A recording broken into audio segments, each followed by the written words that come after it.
اعوذ باللہ من الشیطان الرجیم، بسم اللہ الرحمن الرحیم۔ صحیفہ سجادیہ کی 39ویں دعا طلب عفو و رحمت کے لیے امام زین العابدین علیہ السلام یہ دعا پڑھتے: بار الہ محمد اور ان کی آل پر رحمت نازل فرما، ہر امر حرام سے میری خواہش کا توڑ دے، ہر گناہ سے میرا رخ موڑ دے، ہر مومن اور مومنہ جس نے مجھے تکلیف پہنچائی۔ اے میرے معبود، جو بندہ بھی میرے بارے میں ایسے کام کا مرتکب ہوا جسے تو نے اس پر حرام کیا تھا، اور میری عزت پر حملہ ہوا جس سے تو نے اسے منع کیا تھا، اور ایسی خاتون جو میرے اوپر حملہ آور ہوئی ہے، میرے اللہ اگر وہ دنیا میں موجود ہے تو اسے معاف فرما، اگر دنیا سے چلے گئے ہیں پھر بھی تو انہیں معاف فرما۔ اے میرے اللہ، جس کی کرم اور بخشش میں نے ان کے لیے روا رکھا ہے، اسے صدقہ کرنے والوں کے صدقے سے پاکیزہ تر، تقرب چاہنے والوں کے عظیموں سے بلندتر ہے۔ اے سب سے زیادہ لطف و احسان کرنے والے، اے اللہ، تیرے بندوں میں سے جس کسی کو مجھ سے کوئی ضرر پہنچا ہو، یا میری جانب سے کوئی اذیت پہنچی ہو، یا مجھ سے یا میری وجہ سے اس پر ظلم ہوا ہو، اس طرح کہ میں نے اس کے کسی حق کو ضائع کیا ہو، اس کی داد خواہی نہ کی ہو، تو محمد و آل محمد پر رحمت نازل فرما اور مجھے معاف فرما، بچا لے، اور جو تیرے عدل کا تقاضا ہے اس سے نجات دے، اس لیے کہ مجھے تیرے عذاب کی برداشت کرنے کی تاب نہیں، تیری ناراضگی کے جھیل جانے کی ہمت نہیں۔ اے میرے اللہ، تجھ سے اس جان کی بھیک مانگتا ہوں جسے تو نے اس لیے پیدا نہیں کیا کہ اس کے ذریعے ضرر زیاں سے تحفظ کرے یا منفعت کے راہ نکالے، بلکہ اس لیے پیدا کیا کہ اس امر کا ثبوت ہو، کہ اس بات پر دلیل لائے کہ تو اس جیسی اس طرح کی مخلوق پیدا کرنے پر قادر ہے، اور تو محمد اور ان کی آل پر رحمت نازل فرما۔ مجھے ان لوگوں کے لیے نمونہ بنا جنہیں تو نے اپنے عفو کے ذریعے خطاکاروں کے گرنے کے مقامات سے اوپر اٹھا لیا، جنہیں تو نے اپنی توفیق سے گناہ گاروں کے مہلکوں سے بچا لیا، تو وہ تیرے عفو و بخشش کے وسیلے سے تیری ناراضگی کے بندھنوں سے چھوٹ گئے ہیں۔ اے میرے اللہ، جس کا خوف امید عفو سے بڑا ہو، جس کی نجات سے نا امیدی رہائی کی توقع سے قوی تر ہو، یہ اس لیے نہیں کہ اس کی نا امیدی رحمت سے مایوسی ہو، یا یہ کہ اس کی امید فریب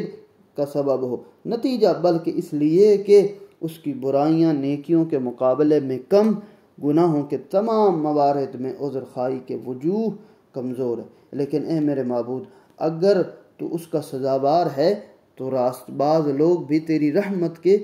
امیدوار ہیں، اور اسی طرح تو وہ رب عظیم ہے کہ کسی پر فضل و احسان کرنے میں دریغ نہیں کرتا، کسی سے اپنا حق پورا وصول کرنے کے درپے نہیں ہوتا۔ تیرا ذکر تمام نام آموروں سے بلند تر ہے، تیرے اسماء اس سے دوسرے حسب و نسب والے جو سب کے سب منزہ ہیں، تیری نعمتیں تمام کائنات میں پھیلی ہوئی ہیں، لہذا اس سلسلے میں تیرے ہی لیے حمد ہے، اے تمام جہاں کے پروردگار۔ عفو یعنی بخشش، رحمت اللہ تعالیٰ کی صفتوں میں سے ایک عظیم صفت ہے۔ ذات پروردگار نے یہ کہا ہے کہ رحمت کا کرنا مجھ پر واجب ہے، اور یہ رحمت و بخشش اللہ کی صفات میں سے ہے۔ اسی طرح ذات پروردگار کا ایک اور جگہ میں ارشاد ہے کہ انہیں چاہیے کہ معاف کر دیں، درگزر کریں۔ کیا تم یہ نہیں چاہتے کہ اللہ تمہاری خطائیں معاف کر دے؟ اور اللہ تو بڑا بخشنے والا مہربان ہے۔ کہ انسان چاہتا ہے کہ اگر دنیا اور آخرت اس کی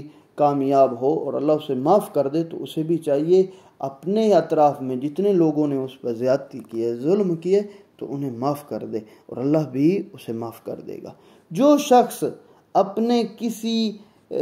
ظلم کرنے والے کو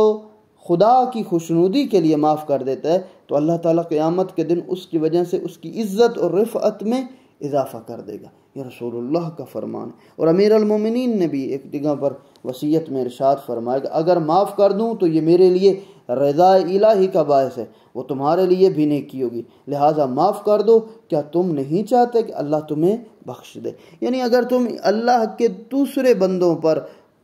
رحم کرو گے، انہیں معاف کرو گے، تو اللہ بھی تمہیں معاف کر دے گا۔ جو شخص نفرت اور انتقام کے جذبات سے مغلوب ہو کر عفو و درگزر کی گنجائش پیدا نہیں کرتا، تو اسے سوچنا چاہیے کہ اگر وہ دوسروں کی خطائیں معاف نہیں کرتا تو وہ اللہ سے کیسے بخشش کی امید رکھ سکتا ہے، اللہ سے کیسے رحمت کی امید رکھ سکتا ہے؟ اور اسی طرح اللہ نے ارشاد فرمایا جو شخص صبر کرے بخش دے تو یہ بڑی ہمتی اور اولو العزمی کا مظاہرہ۔ حضرت نے اس دعا میں یہی تعلیم فرمائی کہ تم اپنے خطا کاروں کو بخشو تاکہ اللہ تعالیٰ تمہاری خطاؤں کو بخشے۔ چنانچہ اسی روش کو وسیلہ قرار دیتے ہوئے اللہ کی بارگاہ میں عرض کرتے ہیں کہ اے میرے معبود، ایک انسان ہوں جس میں غضب بھی ہے، انتقام کے جذبات میں، مگر ان جذبات سے متاثر ہونے کے بجائے وہ عفو درگزر کی راہ اختیار کرتا ہوں۔ ان لوگوں کو جنہوں نے مجھ پر ظلم کیے اور میرے حقوق کو ضائع کیے، جھوٹ، تہمت اور مجھے ظلم و ستم